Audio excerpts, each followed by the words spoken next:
222 அத்தியாயம் 2006 ஆரம்பிச்சு 2025 வரைக்கும் முடியுது. எல்லாத்தையும் சொல்றாங்க. அவங்க வந்து அணிந்துரை ஏன் இதுல இல்லை அப்படின்னு எனக்கு ரொம்ப ஆச்சரியமா இருந்துச்சு. அதுக்கு ஒரு போட்டு சின்னையாட்டியும் பெரியாட்டியும் வாங்கியிருக்கலாமே அப்படின்னு வச்சேன். அந்த நான் இலக்கியவாதி பத்தி பேசும்போது நான் புத்தகத்தை படிக்கும்போது நினைச்சேன், புதுமை பித்தனை ரெஃபர் பண்ணக்கூடிய ஒரு அரசியல்வாதி வந்து நமக்கு வந்து ரொம்ப ஆச்சரியம் தான்.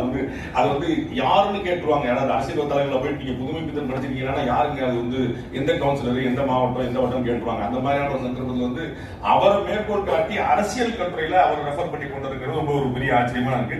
அப்ப இந்த ரெண்டு தரப்புகளுக்கு இடையில நமக்கு வந்து வரலாறு ரொம்ப முக்கியம். நோடும் வரலாறு பதிவு பண்ணிட்டே இருக்கணும். அது வந்து நிறைய நம்ம கேட்டிருக்கோம். வரலாறு படிக்காதவர்களுக்கு வரலாறு கிடையாது, வரலாறு படிக்காதவர்கள் வரலாறு படைக்க முடியாதுன்னு பாக்குறேன். அப்ப வந்து இது வந்து ஒரு வரலாற்று பதிவா நான் பாக்குறேன். இத்தனை காலகட்டத்தில் கிட்டத்தட்ட ஒரு ஆல்மோஸ்ட் ஒரு 20 வருஷத்துல வந்து ஒரு 222 கட்டுரைகள் அந்த மாதிரி வந்து பண்ணிருக்காங்க. அப்ப அவ்வளவு தொடர்ந்து அந்த எழுத்து வரும்போது என்னென்ன சம்பவம் நடந்தது அப்படிங்கிறது ரொம்ப முக்கியமான விஷயமா இருக்கிறது வந்து கவனிக்க வேண்டிய விஷயம். அதுல பார்வை இருந்தாலும் அவருடைய குரல் ரொம்ப பலவீனமானதா இருக்கும். ஆனா மருத்துவ ஐயாவோ சின்னையாவோ அந்த குரலை ரொம்ப வலுவா எடுத்து வச்சிருக்காங்க. மது ஒழிப்பு பிரச்சனை அண்ணன் மாணவர் குறிப்பிட்டது போல அதுல வந்து ரொம்ப தீவிரமா திடமா உண்மையிலேயே சீரியஸா இருக்கக்கூடிய கட்சி வந்து பாமக. நம்ம வந்து மதுவை ஒழிப்போம்னு தேர்தல் வாக்குறுதி கொடுக்காத கட்சியே கிடையாது. எல்லா கட்சியுமே கொடுத்துருப்பாங்க.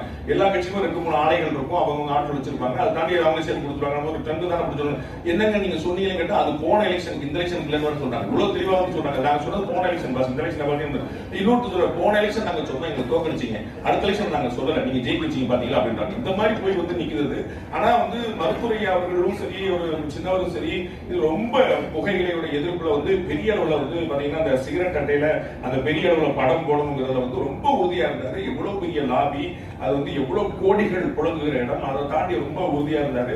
மருத்துவரையா மாதிரி சீரியஸான விஷயங்கள்ல வந்து ரொம்ப பெரிய ரோல் பண்ணிருக்காங்க அந்த கட்சி. அந்த கட்சியில இருக்கிறது அதனாலதான் வந்து இவங்க வந்து நம்ம வேற ஒரு சமூகத்தை சேர்ந்தவங்க தான் இது நமக்கு ரொம்ப பொருத்தமான கட்சியா இருக்குங்கிறதுனால அவங்க வந்து இலவசத்தை பத்தி ரொம்ப கடுமையா விமர்சனம் பண்ணி அந்த இலவசம் என்பது நத்திங் பட் சீட்டிங் அப்படின்றாங்க.